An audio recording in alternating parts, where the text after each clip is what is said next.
On today's episode of Dr. Momcast, Dr. Marla Shapiro is going to talk to us about sleep.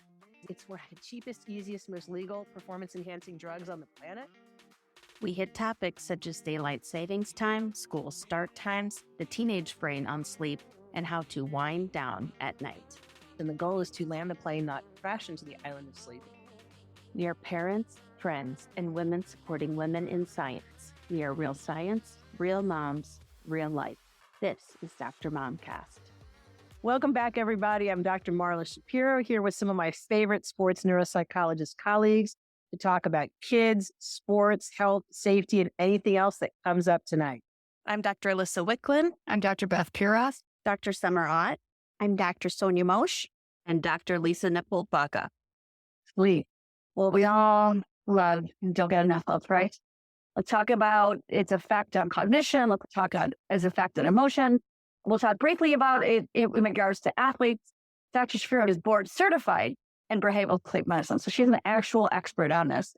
I developed a newfound passion for sleep and all things related to sleep because it's one of the cheapest, easiest, most legal performance on the planet and something we all take so for granted. And I have been truly gobsmacked by what a difference it makes when we help people sleep better. So, first question I have for you, Dr. Shapiro, is why does daylight saving time doesn't matter? So it was funny because in anticipating this question might come up, I was doing a little consultation with our favorite person, Dr. Google, trying to figure out where did it come from. The assumption is, well, it's better for the economy or it's better for farmers.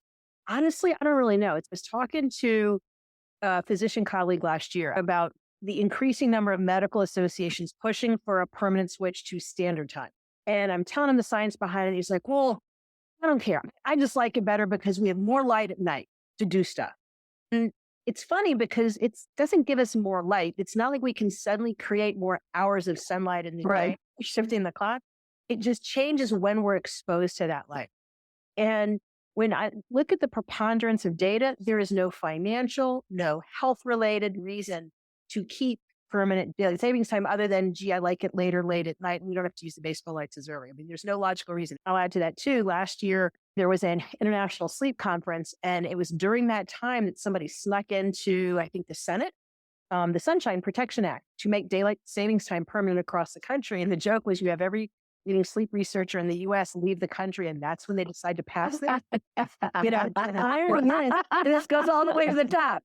And when our state legislature here in Iowa was proposing a bill to accept permanent daylight savings time, nobody could explain the science of it. All I heard was, well, the other states are doing it, but there's a preponderance of data arguing against it. So you want me to opine on that? I would love to. Well, I always think it's interesting because they talk about, okay, so you have an extra hour at night, but then it's earlier in the morning. And, and there's research talking about how we have more kids driving to school. There's more kids being hit by cars. There's more kids being in accidents because they're tired and they're driving in the dark. So there's a cost, right? There's only so much time. You don't make more hours of light. And I think that's really important. My kiddo this morning came down and said, hey, Mom, I felt like I woke up so much easier this morning because it was light whenever I woke up. And so that too can be said about when you wake up, is it dark and cold and you want to crawl back into bed, or is it light and sunshine? So I thought that was an interesting reaction she had as a teen. I've always thought she was brilliant myself, even though I don't know very well. But true, we're biologically wired to be awake during daylight hours. Let's face it. If we had been wired to be awake at night when we couldn't see predators, we wouldn't be here having this conversation. So we are biologically wired to be awake during light. Light is our master on switch in our brain. The sun comes up, and whether we feel perky or not, we have a natural instinctive urge to turn on. We have no off switch, but light is our on switch. And we have enough trouble with kids being on a slightly different circadian rhythm or hormonal clock. But when you have people waking up in darkness, they don't have that natural on switch around you, which makes it hard to be alert. It makes it harder to see where you're going. And there is a real health related risk. So it's not just how much sleep you get, the timing of it related to our internal clocks. Does that make sense? It does. And it's a great segue to something that's related to that, Marla, is the issue of school start time. We're all moms, and we often drag our kids out of bed to get to school. My children are in high school, and every Wednesday, they have late start. And every Wednesday, I think, why is this not every day? What are your kids' school start times for high school and middle school? My kids have to get up at 6:15.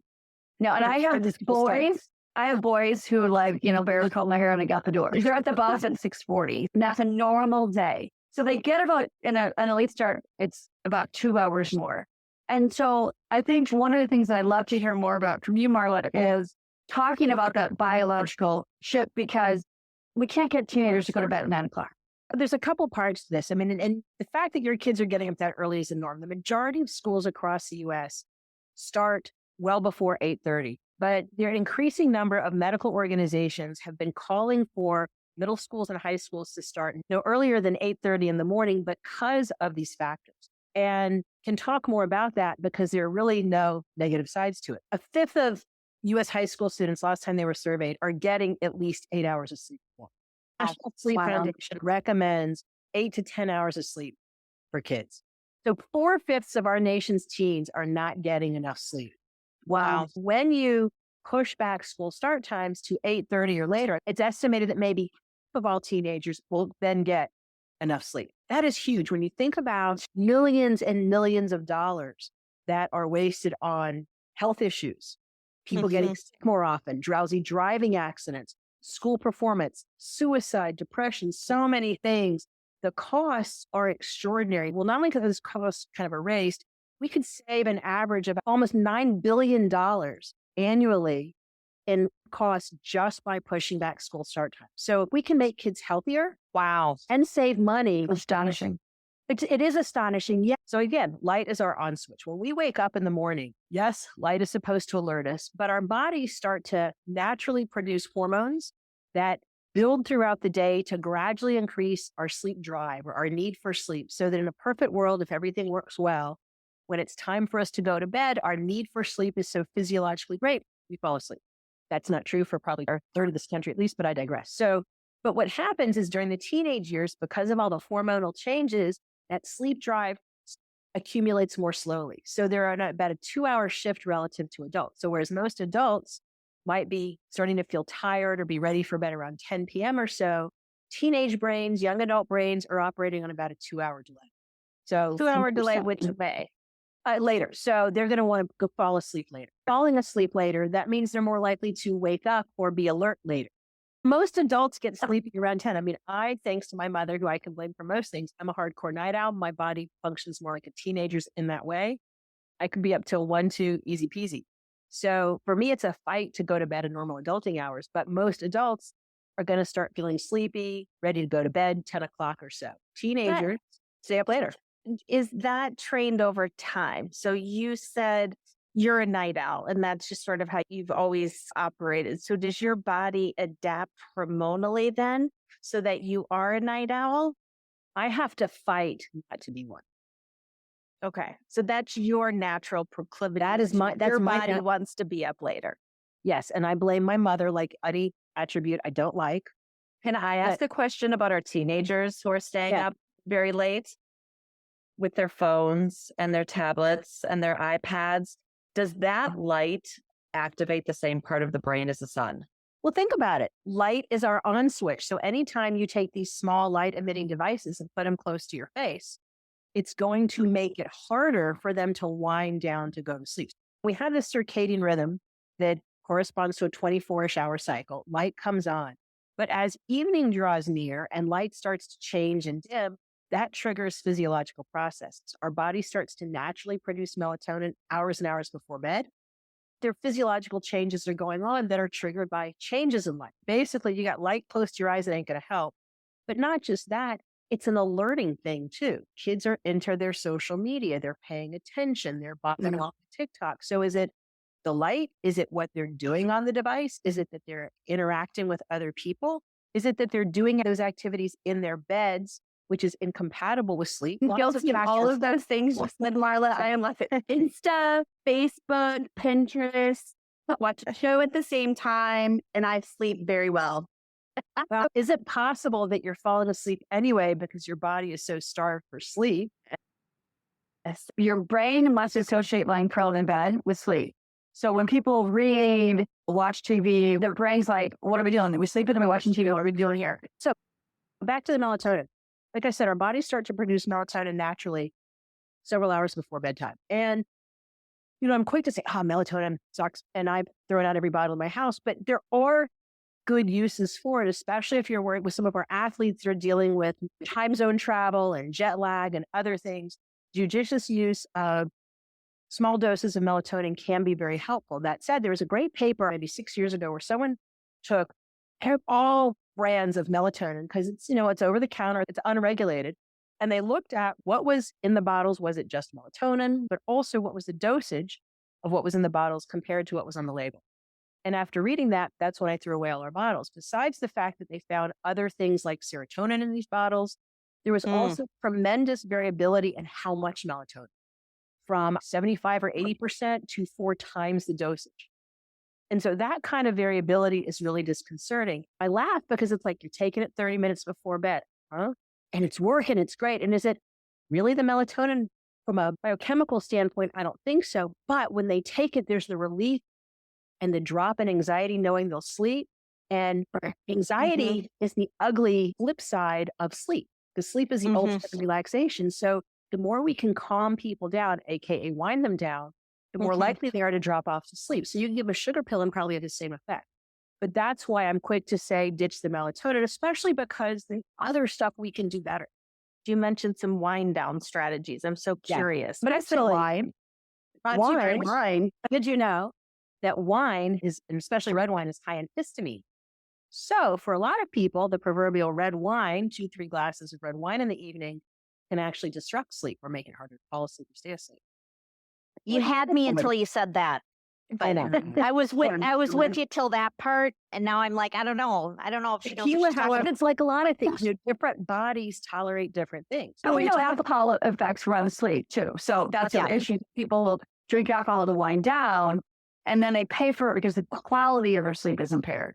It tends to wake you up after you fall asleep, which is generally not a good thing. The light functions as our on switch, but we don't have an on switch and off switch. And the goal is to land the plane, not crash into the island of sleep. And so things that we do to quiet and to try to deactivate are really important. And so just as our babies, kids, we had these routines, give them a warm bath, some story time, massage to kind of wind them down. Our big kid brains of all ages, need that same sort of thing. So thinking about circadian rhythms and relaxing stuff. So the proverbial, I'm going to study. And okay, try to go to bed. Well, that doesn't work because you've been so alert. Unless you're dead dog tired, it doesn't work. So generally talk about the hour before bedtime. And again, thinking about the time at which somebody's going to bed. Is it appropriate for their age, stage, whatever? So up to that hour before bedtime, unless they're like doing competitive sports or other stuff, I don't care if kids are on screens or adults for up to an hour before bed. But that hour before bedtime is the wind down time. So it's literally, okay, it's time to chillax. It doesn't mean pick up screens. It means find something relaxing. Thought we were friends, Marla. No. Thought we were friends. She's such a buzzkill tonight, Marla. Really? My one is here, like, Choppy. Yeah. No, but seriously, for me, my wind down is mostly chores. Like when I get up from my desk, I would go in the kitchen, I would make my lunch, I would put away the dishes. Half my wind down were my chores, washing my face. That's when they clean their room. And that's when they empty the dishwasher and they go the laundry. I'm totally being sarcastic, people. No. I'm more productive in the wind down times. I know. Please. How do we teach our children to wind down? They don't know what that means. And I think that's one of the things that we have to teach kids is what does that mean to do something where information is not fed to you, right? That's their whole world is information fed to them. And how do we teach them that? Even a half hour of winding down, thinking about something else, doing something motoric so your brain can kind of process.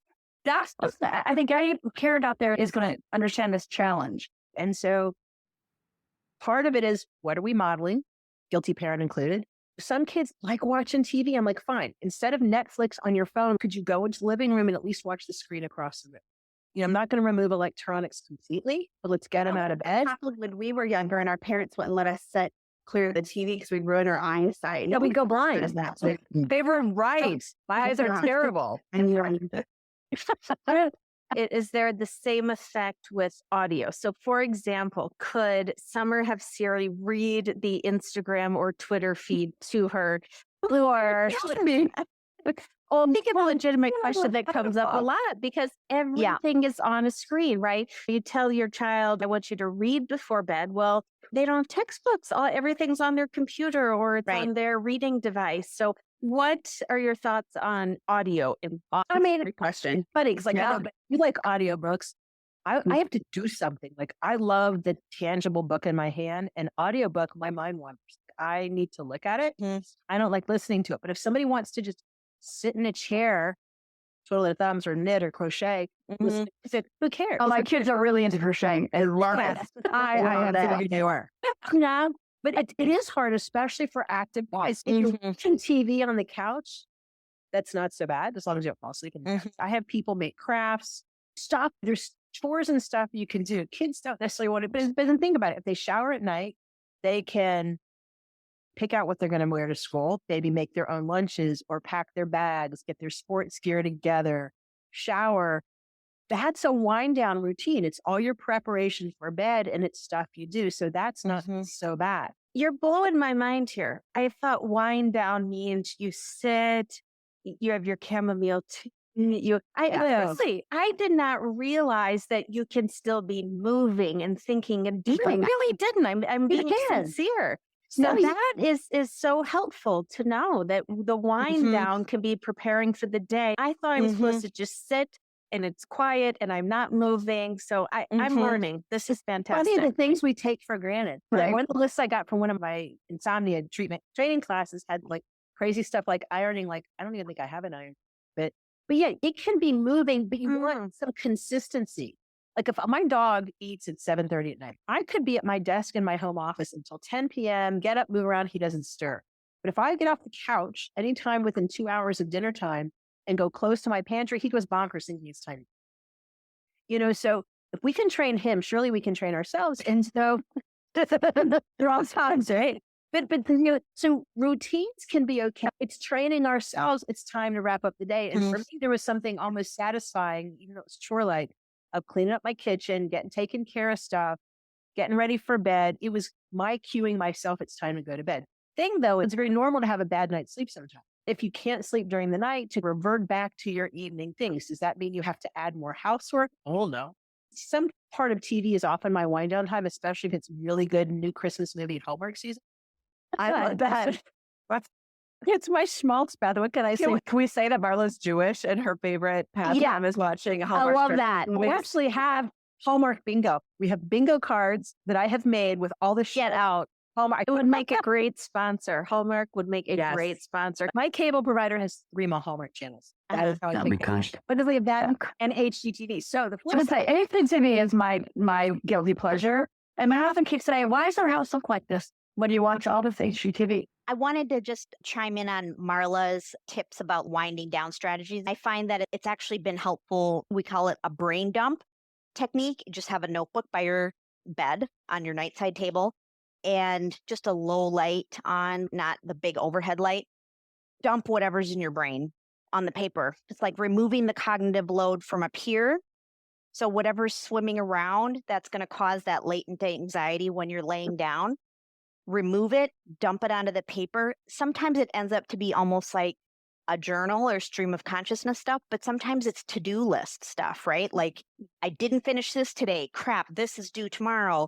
So for college students or grad students, that can be a super helpful way to mitigate the anxiety that creeps up when you're laying in bed. It's awesome. And I'm so glad you brought that up because it's such a great point, but I'd like to tweak it. Yeah, because please. Bed is for sleep and other stuff that adults would do in bed. You take your proverbial sheet of paper, divide it in half, and on the left side, I call it your worry side. And it's kind of that verbal vomit or brain dump, whatever you want to call it, but uncensored, every single thing on your mind. Yeah. No censoring, no filtering, whether it's good, bad, ugly, and what. When you are done and there's nothing left, you've emptied brain. The other side, you can call it to do, action, whatever, and then you go item by item. And what are you going to do about it? So, this is stupid, cross it off, or good point, put it in my plan or do a sticky, whatever. But you literally go through that. Ideally, the timing is before wind down. So if it's a day and people that tend to worry or ruminate, no, it's been one of those days. It's like, okay, I'm going to dump that. I'm done. Now it's time to put away my day and start to wind down. And Is I like there a teenage version of that? it could be drawing. It could be notes. It could be whatever helps. If somebody wants to draw their worries or craft their worries, do that brain dump. As Sonia said, I think that's perfect. Do it before the wind down because there's that metaphorical aspect of putting the day away. Mm-hmm. Another thing that comes up a lot with students who are living in dorms or our military folks who are in barracks, their personal space is only their bed. You know, they don't have the luxury of having like a little lounge chair to do their journaling at the end of the night and brain dump. So, one of the things that we suggest is to actually shift the position so you're not in the usual position of where your head is towards the headboard. Absolutely. Switch the other way and go perpendicular and sit up in the bed and write that way so that you're always associating that horizontal position with your head by the headboard, associating that with sleep and the other things that adults do in that position. So I've had college students give themselves the pillow thingies on the floor, but you're absolutely right. Reposition on top of the covers, facing the other way so that you're not associating with sleep. So you're not associating with that laying down position. Because sometimes people don't have that, you know, you're in a little dorm and a bunk bed kind of situation. You don't have really a lot of other places. Yeah. Same thing with bring it to the latrine. Do a double dump. That's It's every show, Baco. what's out. Mom, we speak our Oh my God. Yes. Maybe we'll do like a greenhouse episode. There you and go. we'll talk about poop. crap. There you go. We'll start to talk about it. All right. So we've led into this and something that's near and dear to all of our hearts and the mental health consequences of lack of sleep and sleep disturbance. Not only for adults, for kids. Marla, you always talk about something that low-hanging fruit, which I love the concept of. This is something that we can actually control because there's so many moms and dads listening that are struggling with mental health issues in their children or themselves. How does sleep impact mental health? I was talking with someone about a school mental health center that opened not long ago. Their mission is to reduce teen student suicide and depression. And I said, great, let me send you some stuff on sleep. And I saw on this individual several months later, and I said, oh, so do you have a chance to look at it? And she's like, Marla, I know sleep is really a big deal for you. We can focus on the really important stuff first. And I was speechless. There was an adolescent sleep summit looking at these issues. And there is absolutely no question that there is a direct relationship between rates of suicide, depression, not enough sleep. But I want you to say that again. I think that's really important. Clear-cut, undeniable relationship between insufficient sleep and rates of suicide and depression in teenagers.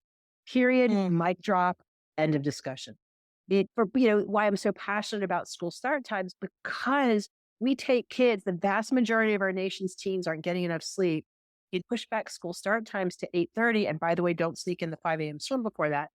Suddenly, half or more of our teenagers are getting enough sleep. I used to think, well, of course they're not sleeping. They're depressed or they're anxious. They have PTSD, nightmares. Somebody died. They're menopausal, whatever. Throw it all out. Let's go back to talking about crap. It doesn't apply.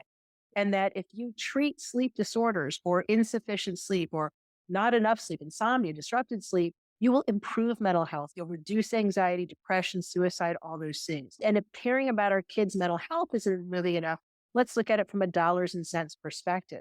The doom and gloom predictions of how expensive it will be to change school start times, it goes away. The cost savings, as I mentioned, an annual savings of $9 billion.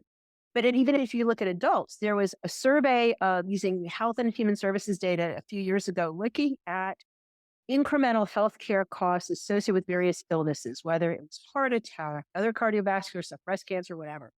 And because of the way this study was constructed, they really lowballed the prevalence of sleep disorders. We know, for example, a third of Americans don't get enough sleep, a third of adults. The people that qualified for the study, there was a prevalence rate of only 5% of any kind of sleep disorder. So really lowballed how common it is. Yet they also documented with the associated healthcare costs were over $94 billion a year. Wow. So we're So clearly the number is higher, right? Look at the money we can save, not to mention the extraordinary impact we can have on health for kids and adults. Drowsy driving accidents alone can be improved by delayed school start times, kids sleeping. But there's so many demands. I was working with a teenager a couple weeks ago who came to me for reevaluation. I'd evaluated them several years ago, and there were some concerns about anxiety and school performance. And this teenager was getting up routine at 6 a.m. It would be like us getting up at 4 a.m. is how that feels to a teenager. And partly because there's traffic, they got to drive to school, and there's a club that meets at 7:15. I said, can you meet another day? No, we get together at Dunkin' Donuts or whatever. There was a social component. Parents are the key to saying no, because this kid was not old enough to drive. And yet as parents, we want to see our kids with friends. We want to see them with the good friends. We want a swim team. What a great team sport. Practices at 5. Well, honey, you're just going to have to work harder to get up. I mean, the decisions and the pressures on us as parents are so hard. But for me, sleep, it is a no-brainer. Because of what I know, my daughter was truly the salmon swimming upstream in high school. And I remember her going to a science teacher and saying, well, do you think I could handle such and such class? And he laughed. He said, not with your bedtime. Because it was well known that if you post homework after 9 p.m., my child wasn't going to see it because mommy made her turn off electronics. Yeah. Think about our colleges. You can take classes that start as early as 7:45 a.m. Homework deadlines are midnight. Have exams past 9 o'clock at night, but there's posters on mental health everywhere. So it's easy for me to say, gosh, this is low-hanging fruit, but the pressures on our kids are real. And as parents, I want my kid to fit in. I want her to play that sport. And that's the reality of the lives our kids lead. I do want to also add, too, for all the parents to maybe listening that have athletes, because we are all sports neuropsychologists, is that there's very clear data that lack of sleep also correlates to reduction in performance in sport. So all the special coaching you're paying for, getting your kid up early, you may be paying the cost. And there's also increased rates of injury. There's a direct correlation with higher rates of injury and lack of sleep. So you may have a season-ending or sport-ending career injury simply because the person's not sleeping. Not only that, you see significantly decreased injury rates for youth athletes that sleep more than 8 hours. There's some studies that are looking at direct effects on sport-specific skills. So that's a whole nother podcast episode. But I want to make sure that people understand that the effects of sleep are so broad, from financial, and like you said, done such a beautiful job explaining to us, but there's a class for athletes as well. Can our kids catch up on sleep? Oh, good question. Them not getting sleep. And then personally, my son could sleep till 1, 2 in the afternoon on a Saturday. Is he catching up? I'm going to say yes and no to everything. So sleep is not like a savings account. You make all these deposits and they add up. For the most part, we go through the sleep cycle several times during the night. But what is really important to know is that we spend disproportionately more of our time in the first 2/3 of the night in the stages of sleep that are most important for physical health and functioning. But it's the last third of the night where we spend proportionally more of our quality time in the REM sleep that is so important for emotional health, mental health, attention, memory, learning, and so forth. So when you have truncated sleep, you are missing out on really critical stages for learning, memory, emotional functioning. So I'll tell folks with anxiety, struggle with anxiety, attention problems, the oxymoronic aspect of staying up late to study, they're the last people on the planet who can afford to be sleep deprived. Period. That said, you can do some mitigating stuff. There was an interesting study a couple years ago that said maybe if teenagers can sleep at least 8 hours, which is not enough for most, maybe a short nap in the afternoon or a little catch up on the weekend can help them. So I think like all things, some balance is okay. If kids are getting up at 6:15 every weekday, but they can sleep till 1 in the afternoon on weekends, that's a little too extreme. That's not good. Napping, also, we haven't talked about that and how that can really derail sleep, but a short 15-20-minute power nap isn't so bad to kind of give people a boost in the afternoons, especially before a game or to help them perk up for studying. But I think the catch up is better than nothing, but can mess with sleep habits during the week and you're not getting the same benefit.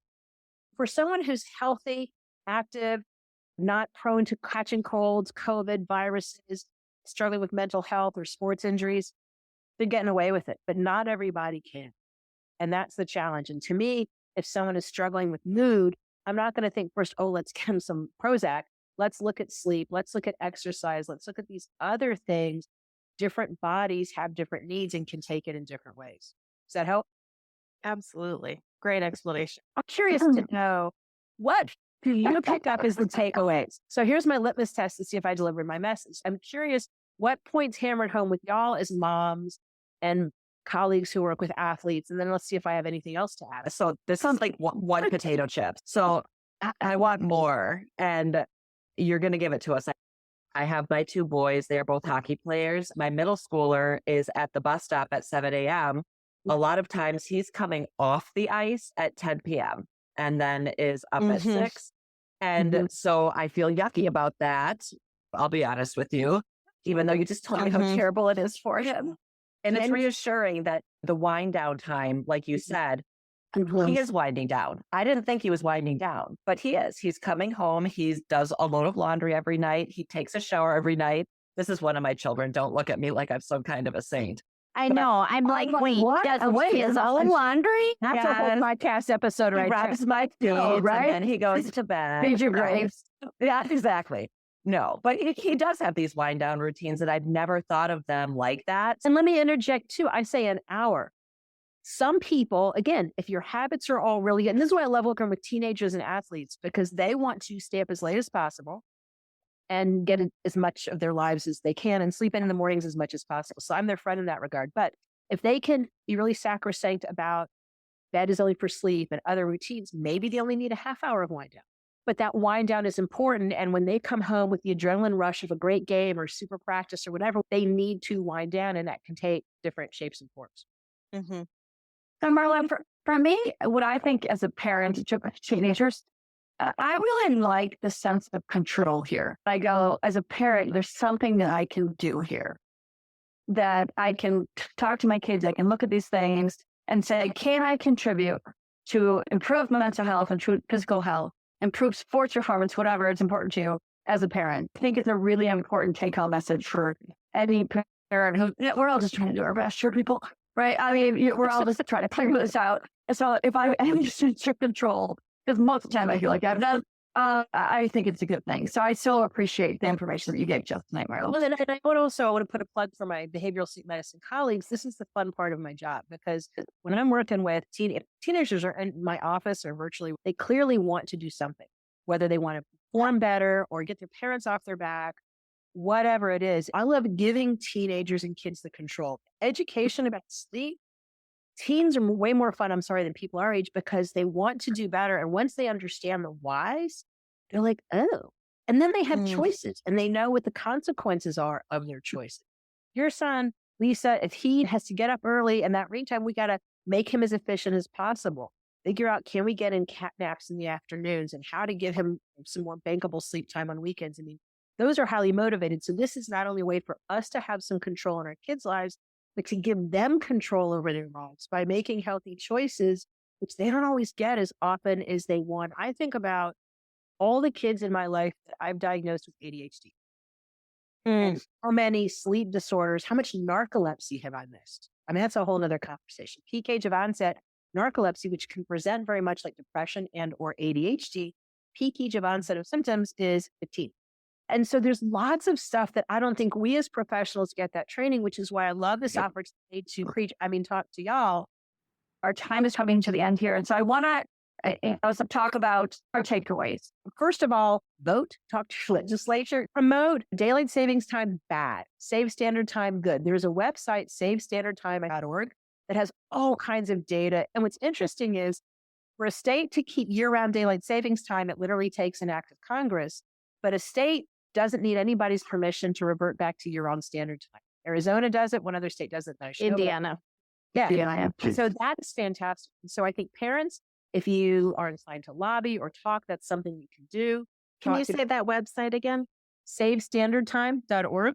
And there's also a Start School Later website where there's materials that people can use to present to PTAs, superintendents, and so forth to push for later school start times, and data to support, and good research to show, don't worry about the cost. People say, oh, it's too expensive. It pays in the end. I think that wind down, for helping your kids find a way to relax at night, that, whether Wi-Fi is cut off or model, help them brainstorm, what can they do that's relaxing? Because in our hurry up world, do we take time to relax? Do we teach our kids that that is important? Speaking of sports, People that engage in moderate exercise sleep better. It's why we often see athletes who have concussions, sleep is disrupted because they're not as physically active. So whether it's 20 minutes of something brisk, I squeezed in a 20-minute bike ride before our call because I knew I had to do something today. We're all going to sleep better. I think that's really important. Finding strategic ways for kids to sleep as late as possible in the morning. I would drive my daughter to middle school. She would brush her hair in the car, eat her egg muffin. Was it ideal? No. Are we supposed to sit at a table and eat nice taste, whatever? But I was eking out every bit of sleep I could. So helping our kids in ways to do that to the greatest extent possible. And one last thing too is morning light. Morning light is huge. So if it's dark when you wake up, and or some kids it is, especially certain times of year, bright indoor lights, you can buy bright indoor light bulbs. You can even buy glasses that the phototherapy that push light in front of you that's helpful. 10 minutes outside is better than nothing at all, but exposure to light to help wake up is also really, really helpful too. Don't forget, you want to land the plane, not crash into the island of sleep. I can't take credit for that. I have heard that somewhere. I don't remember where, but I love the phrase. It's fantastic. It's a t-shirt idea. Love it. It's on my list of t-shirt ideas already. Your Momcast merch. Great job, Dr. Marla Shapiro. Absolutely. We so appreciate your expertise so much. And I think the listener can understand that this is a group who has a lot of knowledge that we are very excited to share. And so stay tuned. We'll have a long list of things that we think are relevant and important for parents and kids. Thank you again for joining us. We are Dr. Momcast. See you soon.